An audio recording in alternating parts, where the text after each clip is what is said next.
नमस्कार, आप live cities देख रहे हैं। आपके साथ मैं हूं वसीम खान। देखिए, आरजेडी के इसी प्रदेश कार्यालय में महागठबंधन की बड़ी बैठक बुलाई गई थी और तेजस्वी यादव को लेकर बड़ा फैसला ले लिया गया है, बड़ा निर्णय ले लिया गया है। और सुबह से ही हमारी निगाहें इस बैठक पर थी। हमारे सहयोगी आलोक भी लगातार तमाम पहलुओं पर नजर बनाए हुए थे। आलोक जी, क्या लग रहा है, इस बैठक में किन किन बिंदुओं पर बातचीत हुई है और तेजस्वी यादव को लेकर क्या फैसला लिया गया? देखिए, हमारा बिहार इस साल हमारे बिहार में चुनाव होना है, बिहार में विधानसभा का चुनाव होने हैं और तेजस्वी यादव को लेकर बड़ा फैसला ले लिया गया है। लगभग 3 घंटे की आज बैठक हुई, महागठबंधन के नेताओं की बैठक हुई। इसमें तेजस्वी यादव तो थे ही, कृष्णा अल्लावारू थे जो कि बिहार कांग्रेस प्रभारी हैं, राजेश राम थे, मदन मोहन झा, तमाम नेता थे, शकील अहमद खान जो कि विधायक दल के नेता, वो सभी नेता यहाँ पर मौजूद थे। तो समझ सकते हैं, वीआईपी पार्टी के सुप्रीमो मुकेश सहनी थे, सीपीआईएमएल के नेता रामनरेश पांडे, सब बड़े नेता यहाँ पर मौजूद थे, तमाम नेता यहाँ पर मौजूद थे। लेफ्ट पार्टी से नेता थे, आरजेडी की ओर से भी आलोक मेहता, अब्दुल बारी सिद्दीकी, तमाम नेता मौजूद थे, संजय यादव जो कि राज्यसभा के सांसद हैं, सभी मौजूद थे। और सबने मिलकर अब ये ठान लिया है कि इस साल बिहार में एनडीए की विदाई कैसे होगी, एनडीए की विदाई करनी है। क्योंकि देखिए, अगर नेतृत्व की बात करें तो एनडीए की ओर से बार बार कहा जा रहा है कि नीतीश कुमार ही नेतृत्व करेंगे। तो नीतीश कुमार तो थक गए हैं, वो तो अचेत अवस्था में, ये बात तेजस्वी यादव ने कही, प्रेस कॉन्फ्रेंस में कह दी है और विपक्ष का आरोप है। और इस साल बिहार में एनडीए की सरकार नहीं बनने वाली है, इसलिए महागठबंधन एकजुट होकर लड़ेगा, एक साथ होकर लड़ेगा, ये बात सही है।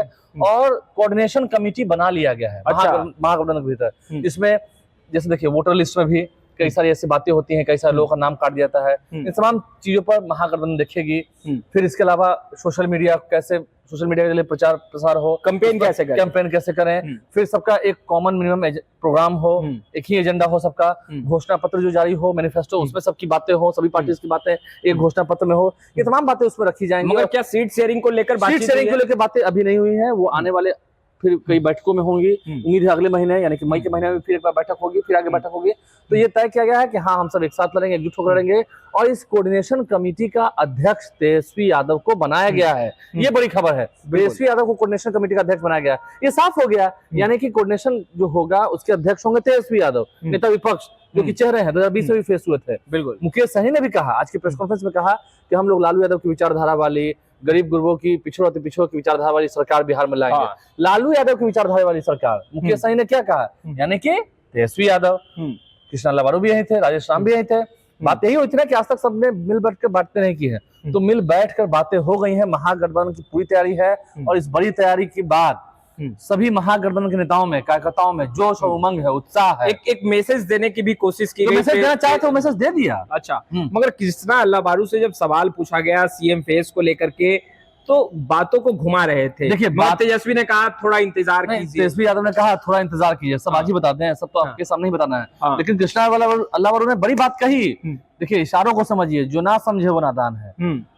कोऑर्डिनेशन कमेटी के अध्यक्ष बनाए गए हैं तेजस्वी यादव, बड़े बड़े नेता हैं। बिल्कुल, और ये जो कोऑर्डिनेशन होगा सब कुछ का, प्रचार प्रसार का, मैनिफेस्टो का, सब कुछ का, तो कोऑर्डिनेशन कमेटी के अध्यक्ष होंगे। कैसे होता है, किसी पार्टी किसी दल में संयोजक बनाए जाते हैं, तो हो तो गए हैं कोऑर्डिनेशन कमेटी के अध्यक्ष।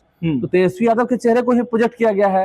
अरे कान ऐसे ना छुआ के ऐसे कान छुआ गया है, तो समझ सकते हैं आप। कोऑर्डिनेशन कमेटी का अध्यक्ष बनाने के साथ ही ये बात तय हो गई कि तेजस्वी यादव ही चेहरा होंगे। चेहरा है 2020 में, पहले भी बातें होते आ रही है, आरजेडी ने कह दिया। और ये बात आप मानते हैं, झारखंड में जब जेएमएम कांग्रेस आरजेडी की सरकार बनी, तो वहां सबसे बड़ी पार्टी कौन थी? जेएमएम। हेमंत सोरेन ही सीएम हुए।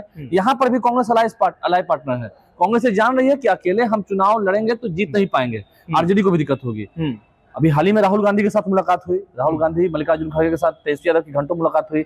आज भी आरजेडी के पार्टी दफ्तर में, जहां हम इस वक्त खड़े हैं, यहाँ पर 3 घंटे की बैठक। बिल्कुल, 3 घंटे की बैठक में देखिए, काफी गर्मी का मौसम है, लेकिन फिर भी चलिए, सभी पत्रकार इंतजार करते रहे और 3 घंटे के बाद सभी नेता जो हैं एक साथ मीडिया के सामने आए, उन्होंने अपनी बातें रखी, कैसे बीजेपी को हराना है, बिहार में उनकी विदाई करनी है। झारखंड में हुआ, झारखंड में बीजेपी हारी, लेकिन फिर आम आदमी पार्टी को हराकर दिल्ली में बीजेपी काबिज भी हो गई। तो ये भी बीजेपी का आम सवाल यह है कि चाचा को लेकर के भी सवाल पूछा गया और तेजस्वी यादव ने दबे शब्दों में बहुत कुछ कहा भी। नहीं, अभी हाल ही में जो नायब सैनी, जो कि हरियाणा के सीएम, उन्होंने जो कहा था कि सम्राट चौधरी हमारा झंडा फहराएंगे बिहार में, बात तो सही है, वो नेतृत्व करेंगे। तो इसमें वहां पर बात बिगड़ी थी। हालांकि सम्राट चौधरी ने तुरंत कहा था कि नीतीश कुमार हमारे नेता हैं, वही नेतृत्व करेंगे, उन्के नेतृत्व में चुनाव लड़ेंगे। कल बीजेपी के प्रदेश अध्यक्ष दिलीप जायसवाल का भी मैंने इंटरव्यू किया था, उन्होंने भी कहा कि मैं दिलीप जायसवाल बोल रहा हूँ। इंटरव्यू में, वो इंटरव्यू लैप्सिस पे दे सकते हैं, उन्होंने कहा मैं दिलीप जायसवाल बोल रहा हूँ, नीतीश कुमार ही हमारे नेता थे, हैं, इस चुनाव में आगे भी रहेंगे। तो नेतृत्व की बात हो रही है। यहाँ भी नेतृत्व तेजस्वी यादव ही करेंगे, ये बात भी साफ हो गई है। दूसरे नंबर के जो चाचा बिहार की राजनीति में कहे जाते हैं पशुपति कुमार पारस। देखिए सभी की निगाहें थी कि संभवतः अचानक पशुपति कुमार पारस अंदर खे में बातचीत चल रही होगी और आज बैठक में उन्हें बुलाया जाएगा और वो आएंगे भी, मगर ऐसा हुआ नहीं। सवाल पूछे गए प्रेस कॉन्फ्रेंस के दरमियान, तो क्या बैठक में भी बातचीत हुई? बैठक में बातचीत हुई है और तेजस्वी यादव ने क्या कहा, अभी बातें होंगी, यानी कि दरवाजा खुला है, दरवाजा खुला, बातें हुई हैं, सब कुछ बात खोल के नहीं बताई जाती है, बातें हुई हैं, दरवाजा खुला हुआ है और एंट्री भी पशुपति पारस की महागठबंधन के भीतर होगी, ये भी तय है। ये दिखाया जाएगा कि हाँ कुनबा हमसे और जुड़ रहा है। अभी दिलीप जायसवाल ने कहा ना कि महागठबंधन का कुनबा टूटेगा, तो तेजस्वी यादव भी चाचा पशुपति पारस को जोड़कर दिखाएं कि कुनबा टूटेगा नहीं, कुनबा और बढ़ रहा है। मुकेश सहनी को लेकर के चर्चाएं बहुत तेज थी बीते दिनों। आपने ही सबसे पहले वो खबर दिखाई आलोक, और उसके बाद फिर बिल्कुल कई तरह की चर्चाएं होने लगी। मुकेश सहनी को लेकर के भी क्या इस बैठक में फैसला लिया गया है? डिप्टी सीएम वाली बात, ये बातें सीएम को लेकर, डिप्टी सीएम को लेकर ये बातें भी नहीं हुई है, बातें नहीं हुई बैठक, ये बातें नहीं हुई है। कैसे साथ लड़ेंगे, कैसे साथ मिलकर एनडीए को घेरेंगे, किन किन मुद्दों पर घेरेंगे, उन मुद्दों पर बात हुई है। हाँ साथ रहेंगे, कोऑर्डिनेशन कमेटी भी बनी है, अलग अलग कोऑर्डिनेशन। आज बड़े भाई छोटे भाई की झांकी भी दिखी भी है, तो बात तो सही है। कांग्रेस यहाँ तो ड्राइविंग सीट पर तेजस्वी यादव ही रहेंगे बिहार में, ये बात तय है। क्योंकि तेजस्वी यादव अगर चेहरा नहीं होंगे, अगर सामने से फेस नहीं होंगे, तो इसका बड़ा खामियाजा भुगतना पड़ेगा महागठबंधन को, ये बात भी तय है, ये बात भी तय है। एक अहम सवाल यह है कि क्या दिल्ली में नहीं, अब सीट शेयरिंग का मसला हो, बिहार में ही होगा, बिहार में ही होगा, बिहार में ही तय होगा। जब बिहार में चुनाव होना तो बिहार में होगा। ज्यादा सीटों पर आरजेडी लड़ेगी, कांग्रेस को भी सम्मानजनक सीटें मिलेंगी। तेजस्वी ने बाजी पलट दी है। नहीं ऐसी बात नहीं। देखिए अब मुकेश सहनी आए हैं, लाइफ पार्टनर हैं, तो मुकेश सहनी को सीटें मिलेंगी ना, कहाँ से मिलेंगी?